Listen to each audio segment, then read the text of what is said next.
Maïeco, le magazine économique de la Mayenne, présenté par France Feng.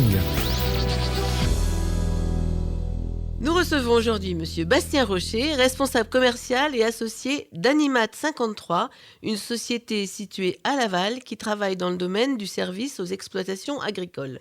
Vous travaillez dans les équipements d'élevage laitier, les fermes de veaux. Vous intervenez sur plusieurs domaines, de la vente de matériel à l'entretien, au dépannage. Est-ce que vous pouvez nous expliquer un petit peu l'histoire d'Animat 53 ? Quand est-ce que ça a commencé ?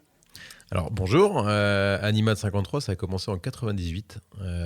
Il y avait à l'époque trois fondateurs, dont 2 font encore partie de l'équipe aujourd'hui. Ça a commencé par cette toute petite équipe de 3 personnes motivées à attaquer le milieu agricole qui à l'époque était déjà en pleine mutation. Et donc ils ont commencé par vendre de la machine à traire et puis après tout ce qui en découlait autour de l'exploitation. Et aujourd'hui vous êtes combien alors dans l'équipe ? Donc 3 à l'époque, aujourd'hui on est 27 à Laval.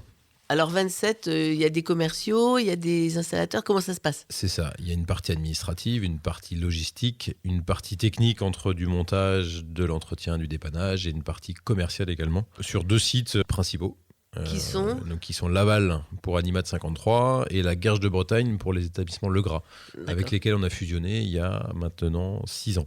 Donc vous débordez la zone de la Mayenne, mais c'est très bien ainsi. Donc vous pouvez dire exactement sur quelle zone géographique vous travaillez ? Pour ce qui concerne la base de Laval, sud Mayenne et tout l'ouest de la Sarthe, jusqu'aux portes du Mans, du nord au sud de la Sarthe jusqu'aux portes du Mans, et le sud-est de l'Ille-et-Vilaine pour les établissements Legras, la Guerche de Bretagne. Et est-ce que vous pourriez nous expliquer un peu spécifiquement votre activité qui est dans le domaine des systèmes de traite pour les laitiers ? Alors, de manière générale, on est spécialisé dans la production laitière, effectivement, et notamment la traite, alors qu'elle soit ou conventionnelle ou robotisée. Mais l'élevage laitier, ça ne s'arrête pas qu'à la traite.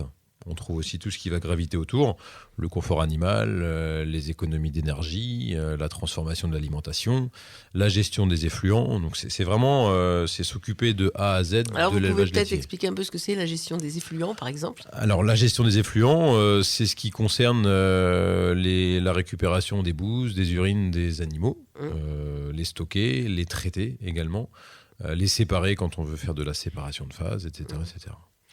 Et par rapport à la nourriture, alors vous vendez de la nourriture, ça se passe comment ? Alors non, on vend le système qui va pouvoir le distribuer, soit de manière complètement autonome avec le robot d'alimentation, ou bien sur des systèmes plutôt classiques, ce qu'on appelle les distributeurs automatiques, où là l'animal se présente au distributeur, et en fonction de son stade, de son âge et de sa production, on va lui donner une quantité dédiée d'aliments.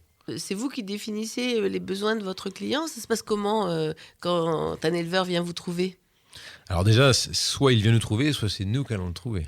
Oui. Dans ce qu'on appelle la prospection notamment.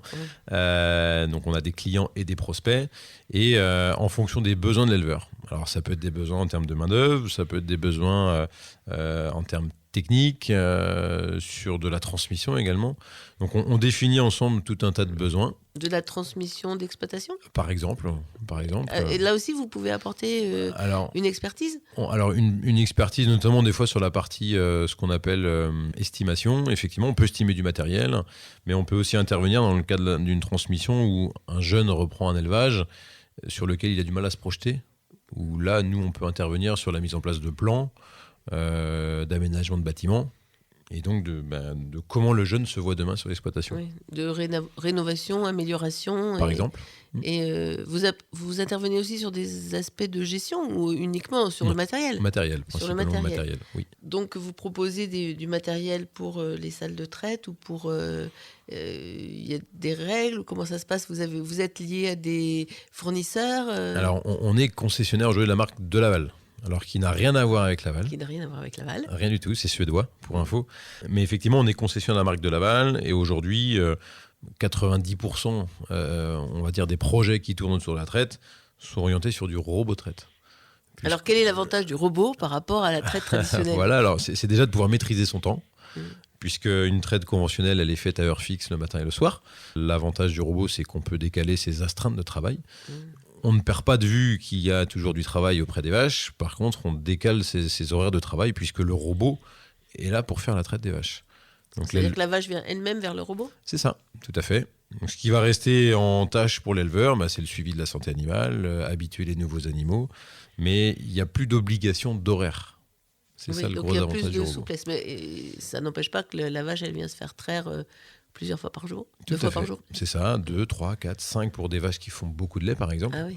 Et il y a aussi un deuxième gros avantage, c'est la partie physique.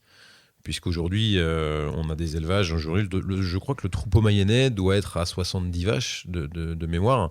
À l'époque de nos parents ou de nos grands-parents, on était sur des troupeaux moins importants. Et aujourd'hui, la traite de 70, 80, 90 vaches, elle devient plus longue et plus pénible. Donc, le robot peut avoir aussi sa place dans la partie physique. Et peut-être comme ça évite d'avoir de la main-d'œuvre supplémentaire ou... Par exemple, également, quand il y a des départs, par exemple, de parents, sur un GAEC où il y a les départs de parents, le ou les jeunes se retrouvant seuls, on peut déléguer la traite au robot. C'est compliqué de savoir utiliser un robot ? Il y a une formation nécessaire, j'imagine ? Alors, on forme aussi. Maintenant, c'est des choses qui sont de plus en plus innées. On travaille avec nos téléphones, nos tablettes, nos smartphones. Donc aujourd'hui, la robotisation n'a plus de secret, mais que ce soit pour des jeunes ou des moins jeunes. Quand je vois la technologie qu'il peut y avoir des fois dans les tracteurs ou même dans nos voitures, le robot, il n'a pas à rougir là-dessus. J'ai vu que vous étiez également concerné par les élevages de veaux. Vous travaillez beaucoup dans ce domaine ? Un petit peu, notamment. Alors, on a aussi, c'est grâce à ça qu'on a découvert, notamment la marque Fengtech. J'en parle parce que sur du veau de Bourchy, c'est comme ça qu'on a découvert le produit. Et on peut intervenir sur de la distribution, notamment d'alimentation lactée pour les veaux, ce qu'on appelle les dalles, qui peuvent servir pour distribuer l'aliment aux veaux. Alors les dalles, qu'est-ce que c'est exactement ? Distributeur d'aliments laitiers.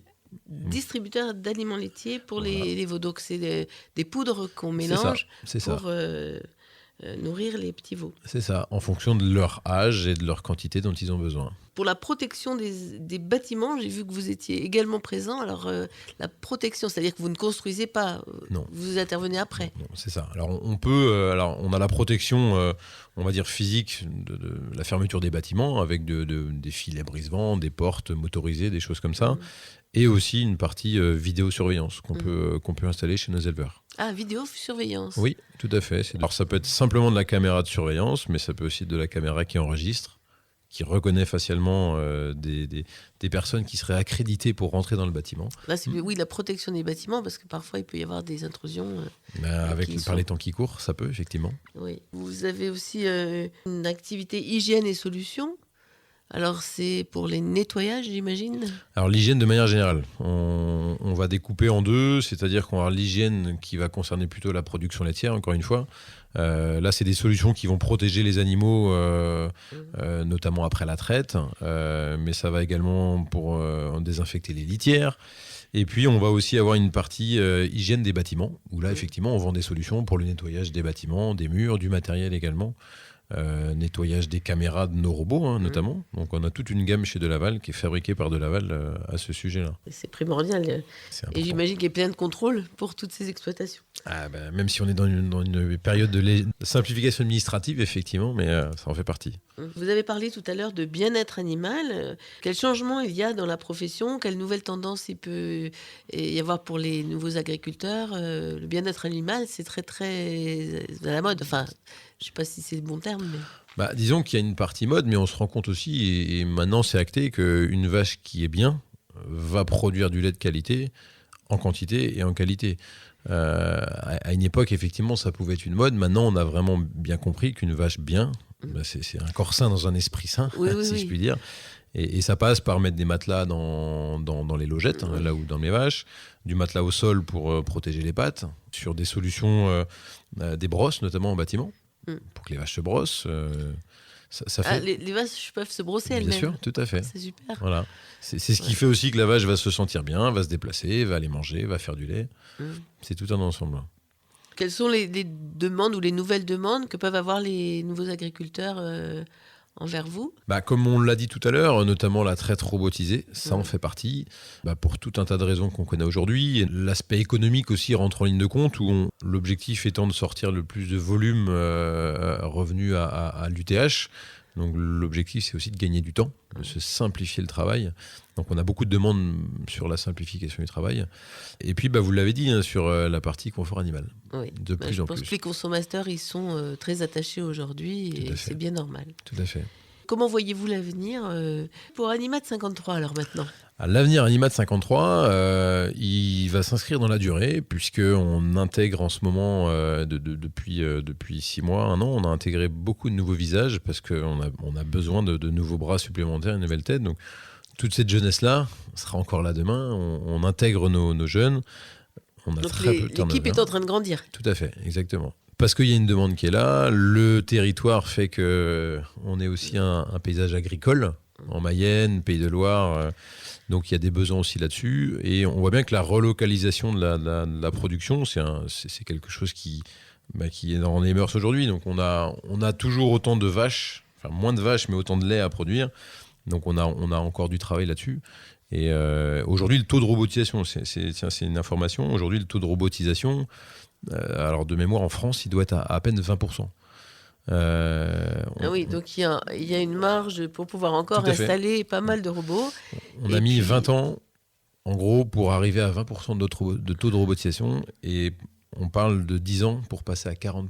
Alors, une chose qui aurait pu être mise en avant aussi, Oui. et j'insiste beaucoup là-dessus, c'est on a des équipes techniques qui assurent le suivi, l'entretien et le dépannage des installations. Et c'est pour ça qu'il faut aussi rendre hommage à toutes ces équipes-là qui œuvrent 24 heures sur 24 pour que le matériel fonctionne. Oui, il y a des astreintes la nuit alors. C'est ça, la robotisation fait qu'on a des astreintes de nuit pour assurer le service du matériel. Et c'est pour ça qu'aujourd'hui, on rend hommage à ces gens-là, parce que ces gens, hommes et femmes, parce que c'est important. Sans eux, le matériel ne tournerait pas non plus comme il tourne aujourd'hui. Ça permet aux clients d'être en toute tranquillité. Tout à fait. Et de faire du lait de qualité, et derrière, et effectivement, d'être tranquille. Tout à fait. C'est important. Voilà. Bien, nous arrivons aujourd'hui au terme de la première émission et Bastien Rocher, associé de la société Animat 53, nous nous retrouverons avec plaisir la semaine prochaine.